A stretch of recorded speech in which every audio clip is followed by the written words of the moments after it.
How's it going today, Ollie? It's going well, man. Thank you so much for having me on again. No, it's a pleasure. Yeah, I wanted to kind of just like have a chat and kind of like I didn't want it to be too over prepared. Yeah, I wanted it to be like more of a conversation for people who are really interested in starting or growing their online business, their online sales, making money online. There's a lot of like scammy content out there. I'm not sure if, well, did you come across any scammy content like when you were learning this whole like make money online stuff? yeah, man. I think like anyone that's new to the whole online space, like there's gonna be spammy content in every industry, every niche, like every single thing of you actually being able to make money online. There's gonna be someone claiming that they do X when it's probably not true. Do you know what I'm saying? So, Mm. funnily enough, like just to touch base on that before we move on, is like I actually interviewed a guy the other day that does forex, and I was pretty judgmental straight off the back of like, because you see all of these guys flexing the Rolexes and the Lamborghinis and you associate that with forex. Like I was pretty against having him on the podcast Mm. because of that persona that's sort of built up around forex. And when I spoke to him, it is like anything, like it is a skill that someone can learn and make money from. Whereas everything that someone's probably searching at this moment in time, they're Googling or YouTubing how to make money online, you're always going to get people that are flexing the industry and the niche. Whereas you can make money online, but you need to work. Like there's not a button on a website that you press it and all of a sudden you're getting money come into your PayPal. So yeah, all I would say is do your due diligence with people. Obviously, you've got people like myself, people like you that are literally doing videos showing people A to Z systems on how to make money. But yeah, when push comes to shove, it is going to be work. You're going to have to put the work in for it. It's not like a button you're going to press and it's just going to happen for you. But yeah, definitely there's tons of spammy content out there. And I think it's the same with companies outside of the internet. You've got the dodgy car salesmen and stuff that when you look at the big grand scheme of things as well. Yeah, no, I agree, man. I think another thing is like income kind of myths as well. Like you might get someone who genuinely might be making 1.2 million a year doing what they're doing online. That doesn't necessarily mean you're going to make that. Mm. And I think a lot of people they think that the internet is a place to become a millionaire, which it is for some people, but it's just like any business, like if you open up a shop, a local shop, you might not necessarily make millions of pounds a year. You might make 60K a year, you might make 100K a year, but not every shop is going to make the same amount of money. So it's kind of like, I think like people need to be a little bit more realistic in terms of what they can expect to make, especially within their first year or first couple of years. Definitely. You might not make what the top guys on Instagram or on YouTube are, claiming that they're making, kind of thing. Definitely. And with that being said as well, like you do get those people online that it's like, oh, when you do your first 20K a month, when you do your first 30K a month, and then you're automatically in that mindset of like, okay, I'm not successful until I hit 30K a month. And I think honestly, like you need to pull back the curtain on your goals and your mindset when it comes to this stuff, because realistically, do you need to make 30K a month? Like where you're at now, let's say, for example, you've been working a 9 to 5 for the last 10 years. Let's just like paint a picture. Mm. You've been working a 9 to 5 for the last 10 years and you've been making, 1.5K a month, and you've been surviving, you've been living, you've been partying, you know, you've been paying for all of these bad habits that you've been toying with for the last 10 years, right? So when you then set the goal of making £30,000 a month, it's like, yeah, but is that what's going to make you happy? Do you know what I'm saying? So Mm. I think that's another thing, is like goals are really good to have, Sam, right? Goals are really good to have. Goals are what I'd like to say is like the compass, right? So let's say, yeah, you set the goal of £20,000 per month. That's your goal, but you're not just then going to get there from setting that goal. Like, you need to change as a person. So if you're working a 9 to 5 and you're used to getting up at 7:30 and leaving for the train at 8, getting the train, being there for 9 o'clock, having a little sleep on the train because you're so tired because you didn't go to sleep till 1 o'clock the next morning, binge watching Netflix, that person isn't worthy of making 30k a month. So although, you know, your goals need to change depending on obviously what your goals are, but it's the person that needs to change to achieve those goals. So what I like to think of now is like,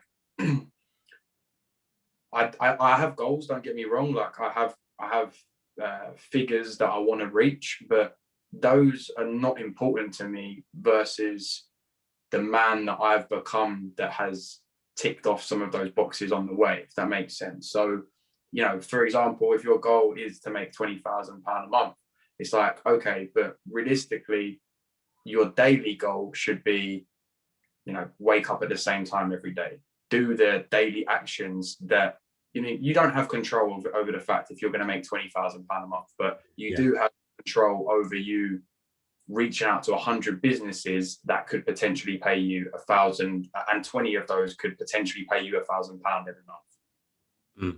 That's what you have control over. You don't have control over the 20,000 per month figure, but you do have control over you reaching out to 100 of them per month, or, you know, breaking down the process of how you're going to get to those goals basically, and then actually sticking to it. Because a lot of the people watching these how-to videos, how to make money online, you know, you can get stuck in a rut. And, you know, Sam, we've probably both been there at some point in our entrepreneurial journey of just trying to consume information because we're looking for that little golden nugget, when in reality it doesn't exist. Like, me and you, and probably everyone watching and listening, knows what they need to be doing to achieve their goals. Yeah. Instead, they're probably sitting here watching this video because they think that me and you have got some secret thing that we're going to talk about. I'm not saying keep watching the video, guys, but you know, it doesn't exist. We probably all know what we need to be doing, but we're getting distracted, and that's because of the way that we see ourselves. We probably don't see ourselves worthy of achieving that goal. So it all comes down to if you're big into reading books, I could not recommend Psycho-Cybernetics enough.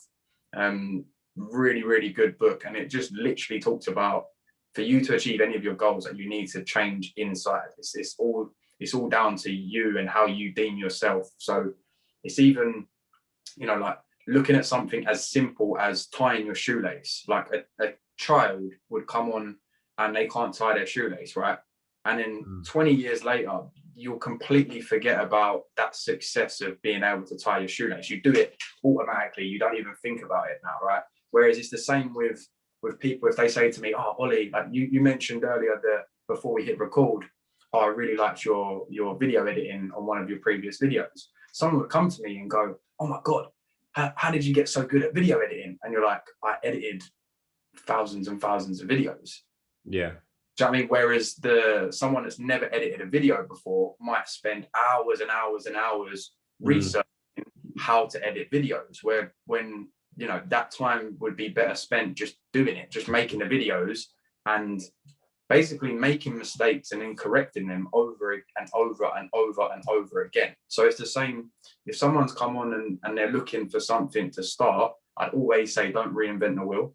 So find something that's already working, but make sure you enjoy it as well. Like, because that's what we're talking about, like making money online. Like, it's all well and good making money online, but if you're not enjoying it, what's the point? Like, you might as well go work a normal job. You might as well, you know, go work for someone else.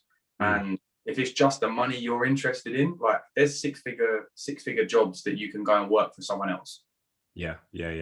I mean, like, you can do that. That's a path that you can do, and probably anyone can do if that's their goal. If that's their goal, is just to make a certain income, then there's plenty of ways within the 9 to 5 scheme of things for you to go and do that. Whereas, you know, I'm all about influence, impact, and income. Income comes last, because if I'm not making a positive influence and impact on people, then the income, I might as well just go and be unhappy in a job role. Yeah, no, it makes sense. I think yeah, what you're saying is right. It's so important to kind of be realistic with the goals you're setting, and also enjoying what you're doing. I mean, like, there's nothing worse than making a whole lot of money but not enjoying the path that you're on, kind of thing. So I guess my next question is, what are some of the ways in which you've seen success, either you personally or some of your clients, in terms of like generating revenue online? Yeah, sure. So, I'll probably keep going back to this, but it's like you've got to enjoy the process, for one thing. Like, you've got to fall in love with the process. So, we'll probably leave something below, or something that you can go and check out. Like Sam's channel has got tons of content on there in terms of individual business models, and just pick one of them and stick to it. Like, that's when push comes to shove, that is the beauty of it. But you need to stick to it for, like the whole shiny object syndrome. Like, there is so many different ways that you can make money online. And once you master one, then you can move on to the next one. And you'll never master it as well, because it's the internet. Like, stuff's always changing. It's like, you could get really good at something, be making a good income from it, and then something, even like the Facebook ads thing, right? The Facebook ads thing that's been up recently, where it's like the whole iOS thing, and it's like, oh, the Facebook ads now going to be dead. Like, someone was running a 20,000 per month Facebook ads agency, and then all of a sudden, like, Facebook ads disappear. Like, if you're just relying on that one thing, then that's just going to be pulled from underneath you. So one thing I would say is, yeah, you need to enjoy the process. You need to be results driven, I'd say, because I basically started my whole online journey as a content creator and graphic designer. So that's how I sort of started. I've always been into creating videos, creating graphics, and it was really me starting of just helping out people that was close to me. So local businesses that needed help with creating videos, I would just literally go in there. So even you're saying about making money online, like, yes, making money online is a thing that once you've got that social proof and that proof of concept, that you can then duplicate it to other places. But I personally got started just offering my services as a content creator to local businesses. And then I come across Upwork. I think me and Sam's talked about Upwork before.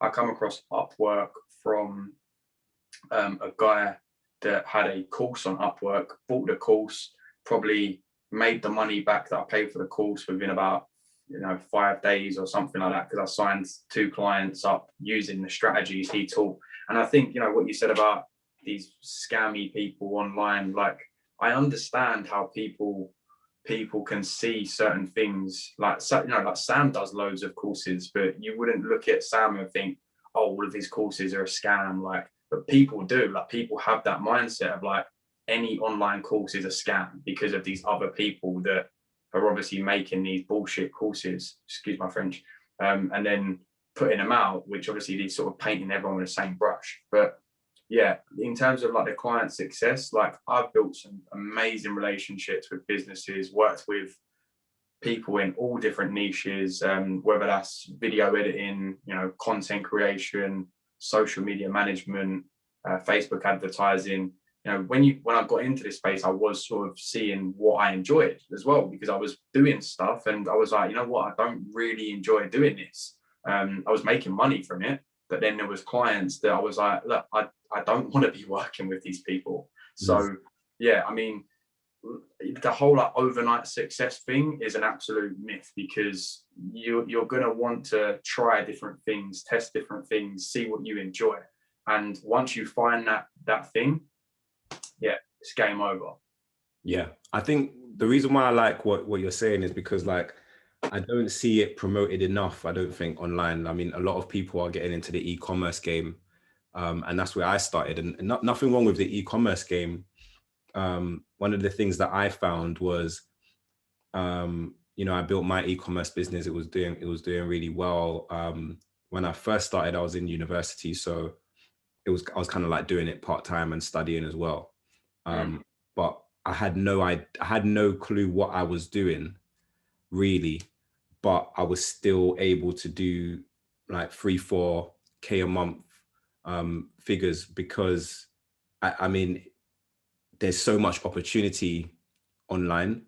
And I think, you know, people are getting into drop shipping, people are getting into starting a Shopify store and stuff like that. But there's other skills as well. You know, there's people who are talented, like you said, with video editing, or they've got skills with Photoshop or using Canva or creating, you know, some sort of menus or designs for companies and stuff like that. And it's like, you don't have to necessarily learn a new discipline. 100%, Make money 100%. online. That's one thing with me as well, was like, I was always chasing the next skill set rather than utilizing what I already had. Like, everyone watching has probably got, like, every individual person that's watching and listening to this has probably got a unique, unfair advantage to everyone else. So me and you, like, the fact that you've run an e-com store before, like, you could literally package that up to people that are wanting to start an e-com store and sell that as a service. Whereas someone that's got no experience in e-com, they obviously couldn't do that.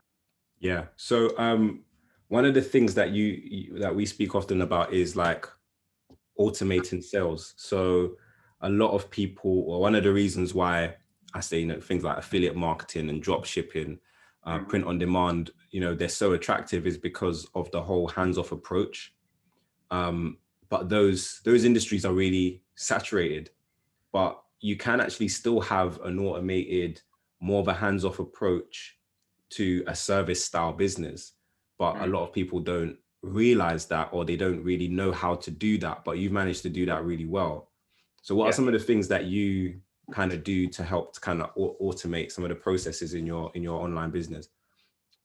Sure, yeah. I mean, so like you just mentioned drop shipping, right? So there's another thing that you would basically deem as drop servicing. So all that basically means is promoting a service, and then exactly what you would do with drop shipping. So for the people watching and listening, drop shipping, you're basically marketing someone else's product when push comes to shove, and you're getting your slice on top of what they sell it for, and you're then selling it to them and getting them to send it to them. Exactly the same thing when it comes to drop servicing. If we was to put it into like how a lot of people would sort of think of stuff, imagine that I've got a gardening business, right? And my gardening business, we offer to come round and cut your grass, okay? And for me to come round and cut your grass, or my company to come round and cut your grass, I charge £25. We'll be round tomorrow and we'll cut your grass, okay? But all of a sudden tomorrow comes, there's a knock on the door, and it's not me, it's my worker, okay? That guy comes in, cuts your grass, does an amazing job. You say, oh my God, thank you so much. It looks amazing. You know, you pay the invoice because it comes to me, it's my company. This guy gets on his way. He says, Ollie, I've just went round to the address you said, and I've cut the grass. And I say, okay, well done. I've just paid your £15 invoice. So I've made £5, but it's passive for me. All I've had to do is the customer experience, the managing. And it goes back to that whole thing is like, when you talk about wealth, I can't remember the exact ones, but it's like, wealth is deemed on being able to manage cash flow, manage systems, and manage people. So if you can master those three things, you know, you can, like, I've just sold that about, like, someone could literally go and do that, like that cold gardening concept. Like, that is a valid business, and that's offline. That's nothing to do with online. Okay, the marketing, but that's going to be the skill set of being able to market that business. So when push comes to shove, Sam, reality, like, the best thing we've talked about, everything, like, everything comes down to marketing. Like, if you're a business owner, you need to be a marketer. So I would personally say, one skill that I would knuckle down on is digital marketing. And that's one thing that me and you have in common.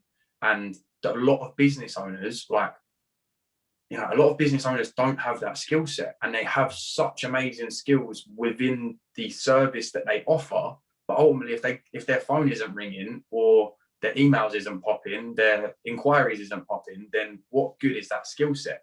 And I've come across, and that's obviously where I fit in as a good bridge, because these companies need help with their marketing, and that's where I come in.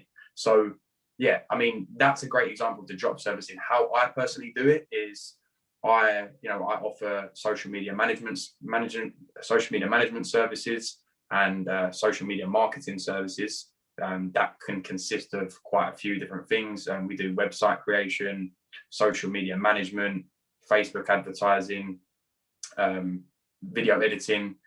We do a podcast, create like podcast management. So all of those things now, I've built a team that fulfill those services for me. And that's not an overnight thing. That's something that for years I've invested my time, my money and energy into certain people to teach them how I would do X. Mm-hmm. And that's not machine based. Like, we're talking about automation. Like, yes, there is certain websites that you can automate stuff, but in reality, a business is people. So yes, automated for me in terms of I'm not physically doing the work, but someone is.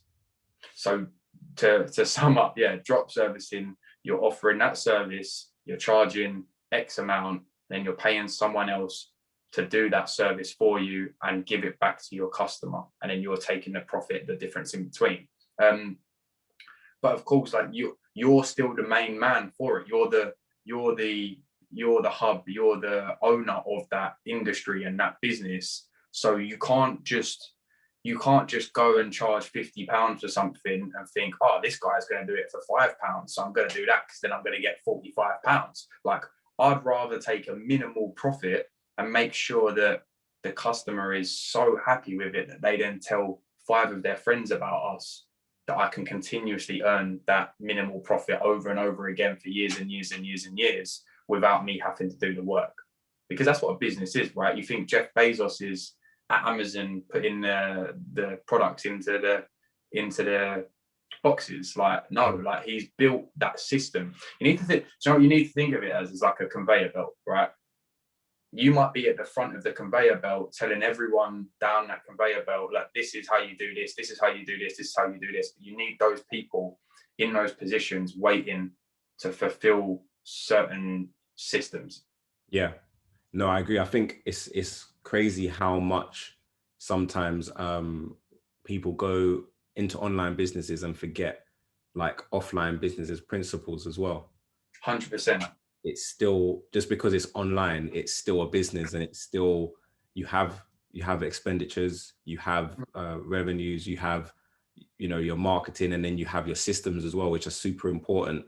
And so, like, I think sometimes we depend so much on platforms, whether that be the drop shipping platform, the, you know, Amazon and eBay for e-commerce sellers and stuff like that, that we rely on so much heavily on their systems, that if something changes, like you mentioned earlier, if, you know, your platform gets suspended, or your one of your revenue streams is cut off or something like that, like, because you're relying on another company's system, your income stops.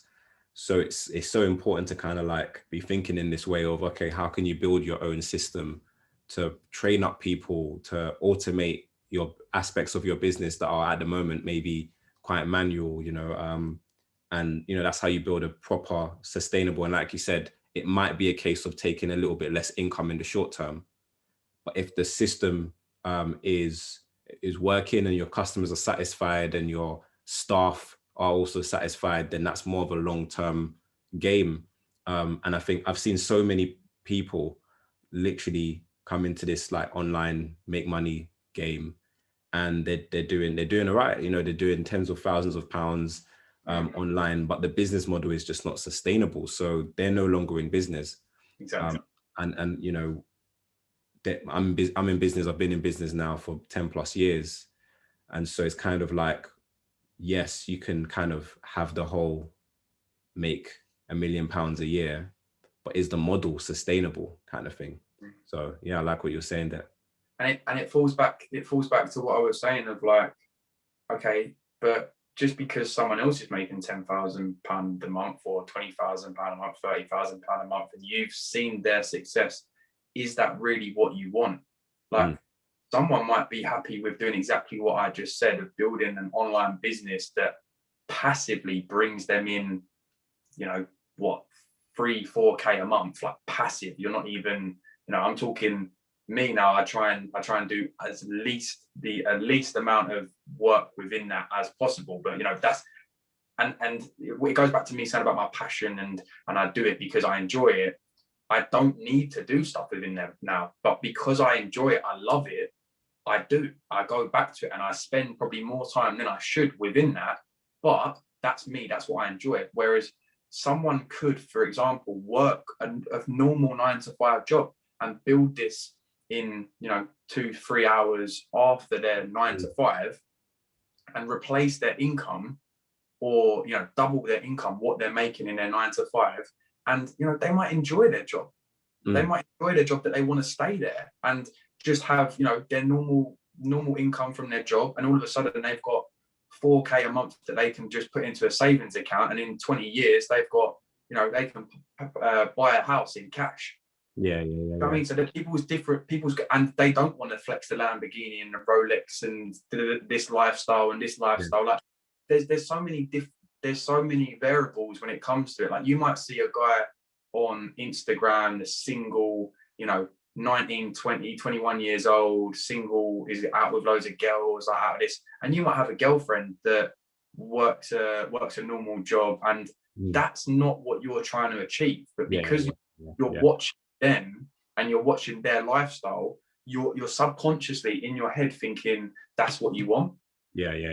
Whereas you might be absolutely over the moon to, you might love your job, and because people have got this whole, like, you need to quit your job and you need to hustle, you need to put like you need to do this from sunrise to sunset every single day, otherwise that whole Gary Vee mindset. Whereas some people can easily put an hour or 2 hours a day on top of their normal job that they might absolutely love. They don't want to quit their job. They love their job. And it's the same with me. Like, I probably left my job in the gym way too early, because I replaced my income of working in the gym online. And I love my job in the gym. And this is what I always talk about it, because I left that job too early, too soon, because of the revenue and the money that I was making. Whereas when I think about it now, like, that isn't what was making me happy. Okay, it was cool because I was seeing, wow, like, I'm doing this outside of my normal job and I'm making more money from it. But then as soon as I left the job, I went from seeing 300 people a day to sitting at home making more money, but then, like, not seeing anyone, and I became unhappy from it, in a sense. So you do need to weigh up what you actually want. Don't just think, oh, this guy's making 30K a month, that's what I want to do. So yeah, and that's what I would say as well, is like, don't feel like you have to quit your job because everyone else is doing it, or this guy's living this lifestyle, this guy's doing this. Like, compare yourself to how you was yesterday. So if you're working a 9 to 5 and then you think, no, I'm going to start my own online business, I'm going to earn 20K a month, I'm going to quit my job and I'm going to go all in. Like, okay, fair enough. You do that and it works, fair play to you. But like what Sam just said about the longevity of these business models, like, no, put in 2 hours a day, 3 hours a day.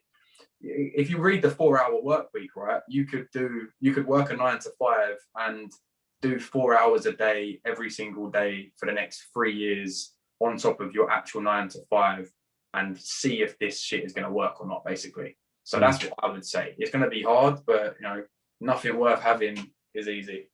Yeah, I agree. I think it's like what you said. We see the Instagram people, and to be fair, like, not even to knock them, because if that's the lifestyle that they want, then that's great. But it is marketing as well at the same time. And 100%. we could easily do it. You know, we could easily, you know, buy a fat watch, and well, I can't get all the ladies, but you could probably get all the ladies around, and you know, taking. I'm taking. You know this. Oh, you're taking now, yeah, you're taking. But before this, you could have, you know, you could have done that. But like, I think it's not the lifestyle that either one of us live or perpetuate. So it wouldn't but be in the same sense, like you said, it's marketing. So someone might relate to, you know, you just said about like me getting someone. I'm honest. I'm myself, and that's how I want to be. That's how I want to leave a legacy of me. You know, because that shit will fade, man. That shit will fade in 5 to 10 years when they're thinking, what was I doing flexing the fucking Rolex? Like, they're going to look back at that like, well, maybe they will, maybe they won't. But like, I've always stayed true to myself, and hopefully that relates to other people. Maybe, like what I said about someone might have, you know, I've grown up with my other half since I was like 15, 16. She's had me crying on her shoulder because this shit wasn't working. Like, this stuff wasn't working. All the things I said that I was going to do wasn't happening. Do you know what I mean? Whereas like, someone will relate to me from that. The people that I want to attract will relate to me. Whereas the people that are attracted to the Rolexes, the Lamborghinis and all stuff like that, they will attract to those people. And the thing is, they'll probably get conned by them people. Yeah. And you have to think like, not being funny, you've fallen into that spider web because of what you're trying to achieve. So yeah, I mean, like what you said about the fake gurus and stuff like that, like I've even been called a fake guru before in like the comments of a YouTube channel. Like, I've commented on a YouTube video that was like about fake gurus, and then they was like, oh, I just checked out your channel, like you're a fake guru. And I was like, but you clearly haven't actually watched the videos then. Like, I'm not claiming to do anything that I haven't done. Do you know what I mean? So all I would say is like, yeah, do your due diligence with people. Like, don't just go spend X amount on courses and stuff like that. And ultimately, everything that you need to learn to start like an online business and to make money online, you can learn from YouTube. I would easily say that I've learned more on YouTube, call it the YouTube University. You know, I've learned more on YouTube than I did at school, 110%. But with that being said, do your due diligence. You might watch every single video on Sam's channel because you relate to Sam, you appreciate how he gets his message across, how he explains stuff. And then you look and you see, oh, Sam's got a paid course that shows me how to do X, then buy it. Don't just see Sam and think, oh, okay, Sam says that he's doing X amount a month. That's what I want to do. Pay for the course, you know, do the course, not really take it in, and then want to blame Sam because nothing's happening. Do you know what I mean? So every course that I've done, like, I've absolutely rinsed that person's free content, and they're the type of people you want to work with that are putting out that free content consistently. You know, that you can tell that they're in it for the impact. They're not just in it for the income. Yeah, and I think that's a good model as well. Is you know, content marketing, and I preach about like products and services as well. Is to like create great content, because then you create that likability, and not everyone's going to like you. And I always kind of relate it to kind of your first day at school, and that's how I think about the internet. Really, it's like your first day at school. Like, there's some people who have some likability, and you know, also it's the topics as well that they're talking about on YouTube or Instagram, and it just means that they're going to attract a huge following. Sure. You know, just naturally. Like, and it's the same with people at school. Like, there's some people who are athletic, or they're into music or whatever it is that they do, and naturally they're going to attract a lot of friends, and they're going to be the popular kid in school. When there's other kids who might be considered nerdy because they're into science, or they're into computer programming, and it's not necessarily as popular as being the captain of the basketball team, but they will still attract a friendship group. I love that. It might not be as big as the basketball guy, but they will attract. So that's what I always think about when it comes to like online marketing and putting content out. It's like, just put content out that relates to your product or your service. And you might not get you might get a million if it's popular enough. And that you enjoy it as well. Exactly. Like, this has always been my thing of like, you know, when you talk about, so yeah, I definitely need to talk about this. Like, so you just said about school, right? When I was in secondary school, I made a YouTube channel with a friend called We Know Mac. And this was like, I don't regret a lot of things, but I regret deleting that YouTube channel, put it this way, because we made this YouTube channel of us, and it was like before that was even a thing. Like, honestly, I don't even think, you see setup reviews, desk reviews, like coming out of YouTube's algorithm every single day now. But like, we was doing that back when, I can't even remember the guy's name, like Soldier Knows Best. I don't know if anyone would remember this guy. Like, he's still making content now, but like, I used to be like a proper like Apple nerd. Like, all my friends still like know me as that guy. But when I was in secondary school, it was dialed back because we didn't want to tell like everyone in our form that we was making YouTube videos of us like reviewing our desk setup. They'd be like, what the fuck are you doing? Like, do you know what I'm saying? So I totally understand with that. But now looking back at it, I'm like, why did I care what all of those people would have thought? Because now, like, that channel would probably have like blown up. Oh, I could have probably said that channel would have blown up at that stage because we would continuously got better and better and better. And yeah, like that, like what you said, like you've probably got an unfair advantage to someone else just because, and it goes back like even what you said about you don't need to be the basketball header, the basketball captain or something like that. It's the same as what we were talking about with Instagram. Like, you don't need to be that guy that's showing off all of this stuff on Instagram, blah blah. Like, you could be just interested in science. Like, you could probably still monetize that in your own specific way.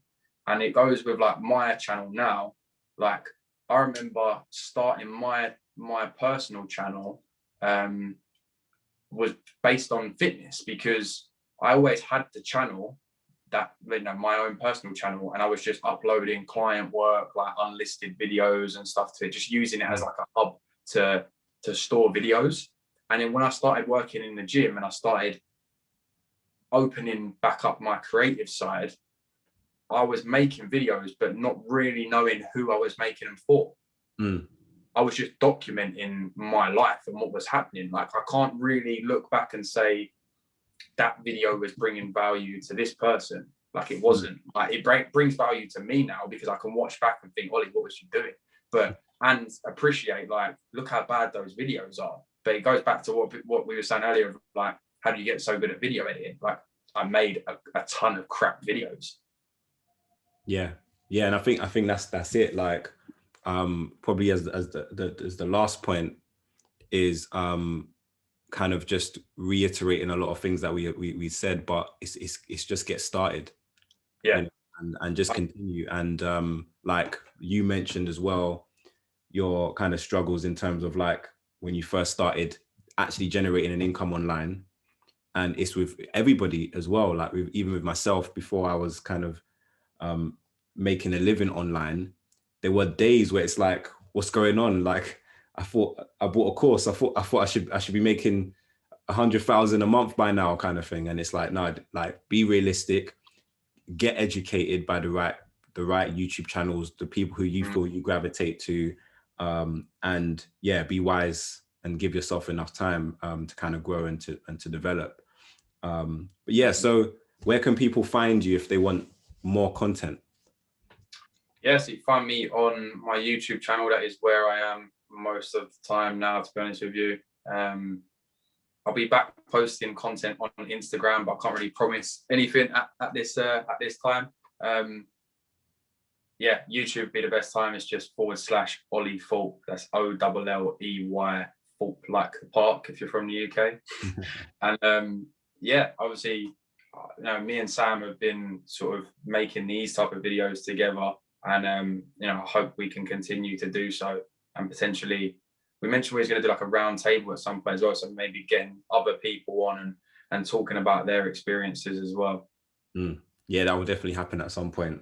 And fun fact to end off, I actually used to work at Thorpe Park as well. That was one of my first. Really? Yeah. Yeah. But no, as well, like just to end it, Sam, as well, like I think there's so much stuff online now where it's like, I know I've said it 1,000 times, but I've made money online doing stuff that I didn't then really want to do, right? So really just want to drum this into people's head of like, don't just chase the money. Like it's gonna be hard to say that, whereas like you might do something and think, oh, I didn't really enjoy that, but I just made £500 from it.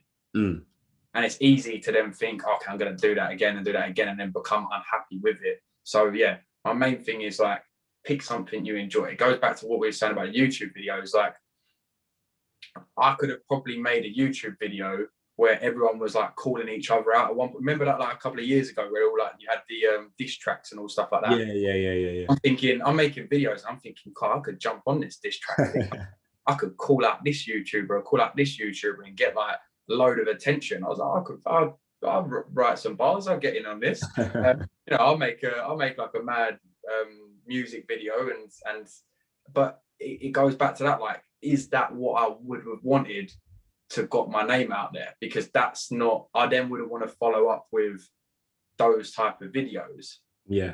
Do you know what I mean? So yeah, just stick to the process. All I'd say. Back to like what I was saying about the cybernetics, like focus on your daily routine and the daily habits that are going to get you to your goal. Don't be so obsessed with the actual figures and the numbers. Focus about the things that you need to do on a daily basis to achieve those goals. Awesome. Thanks for the tips, Olley. And I'll leave his links in the description down below. So make sure you go and check out his channel. But yeah, it's been a pleasure. It's been such a great talk. And until next time. Thank you so much for having me, mate. Awesome.